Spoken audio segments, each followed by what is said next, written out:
Hello everyone, class 7 maths zone exercise 1.3 question number 10 verify the properties. आपको property दी गई है और उनके वैल्यूज़ को भी दिया गया है। उनकी वैल्यू को रखकर इस प्रॉपर्टीज़ को वेरीफाई करना है। इट मीन्स आपको इक्वल फाइंड आउट करना है। यानी इक्वल फाइंड आउट का क्या करने का मतलब है कि LHS और RHS दोनों क्या आना चाहिए, इक्वल आना चाहिए। यदि दोनों इक्वल आ गया तो आपने उस टर्म को या इस प्रॉपर्टी को वेरीफाई कर दिया। अब इसके लिए वेरिफिकेशन का टर्म दिया गया कि ए का वैल्यू -8 है, बी का वैल्यू 2 है और सी का वैल्यू -3 है। तो हम क्या करेंगे, प्रॉपर्टी के आधार पर इनका वैल्यू रख देंगे।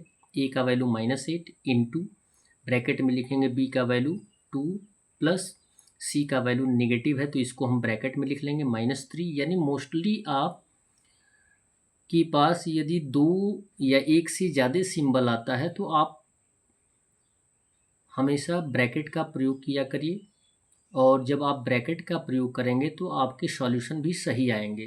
तो -8 into 2 plus in bracket -3, same condition, equal का सिंबल दिया गया, इक्वल का सिंबल देंगे और ब्रैकेट में दिया गया ए इंटू बी, ए का वैल्यू -8 और इंटू बी का वैल्यू 2, यहाँ पे प्लस का सिंबल है। फिर ब्रैकेट देंगे ए का वैल्यू -8 इंटू सी का वैल्यू -3।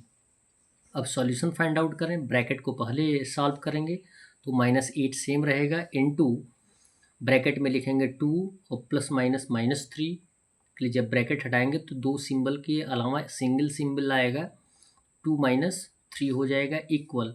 हम मल्टीप्लाई कर सकते हैं ब्रैकेट को हटाने के लिए, तो -8 इंटू 2 -16 और यहाँ पे प्लस का सिंबल, माइनस माइनस क्या हो जाएगा, प्लस होगा। यद्यपि हमने ब्रैकेट दिया है, ब्रैकेट को नहीं भी लिख सकते हैं जब प्लस आ गया है। तो 8 3 ज़ा 24, यहाँ पे आए -8 का -8 इंटू 2 जो है वो -3 में से माइनस होगा, जबकि नेगेटिव ज़्यादा है तो आंसर क्या होगा, नेगेटिव। तो 3 - 2 हो जाएगा -1 इक्वल -16 और +24 है।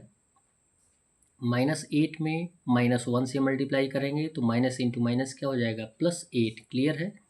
-16 को 24 से माइनस कर देंगे तो आंसर आ जाएगा 8, यानी 24 पॉजिटिव है तो आंसर भी पॉजिटिव हो जाएगा।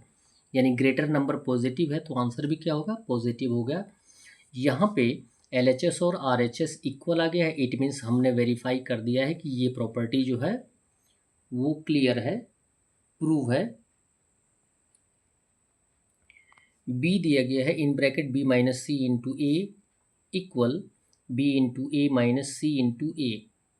मल्टीप्लिकेशन और एडिशन के टर्म में जो भी प्रॉपर्टीज़ आती हैं उनको हम किसी भी ऑर्डर में रखकर, क्रम में रखकर ऐड कर सकते हैं और किसी भी क्रम में रखकर मल्टीप्लाई कर सकते हैं। आंसर सेम आना चाहिए, और यदि आंसर सेम नहीं आता है तो आपके मल्टीप्लिकेशन में कोई गलती है। इट मीन्स, कहने का मीन्स ये है मेरा कि यदि 2 + 3 ऐड करेंगे तब भी 5 आएगा, या 3 + 2 ऐड करेंगे तब भी 5 आएगा। नहीं, ऑर्डर कोई भी हो सकता है, क्रम कोई भी हो सकता है, आंसर सेम आना चाहिए। 2 × 3 6 आएगा, 3 × 2 कितना आएगा, 6 आएगा। मल्टीप्लिकेशन और एडिशन दोनों में सेम टर्म आता है।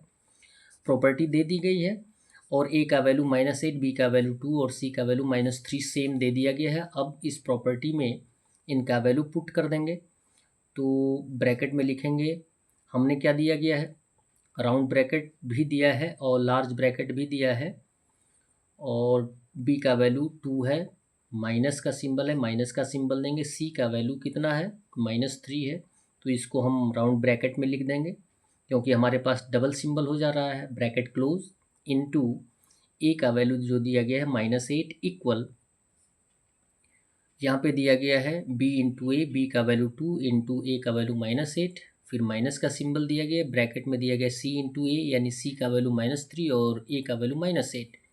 सॉल्यूशन फाइंड आउट करेंगे, एट फर्स्ट ब्रैकेट हटाएंगे तो 2 का 2 होगा, माइनस माइनस क्या हो जाएगा, +3 इंटू -8 इक्वल हो जाएगा 8 2 = 16 यानी -16, और माइनस माइनस क्या हो जाएगा, सॉरी माइनस माइनस नहीं होगा, -3 और -8 को मल्टीप्लाई कर देंगे तो ये क्या हो जाएगा, प्लस हो जाएगा।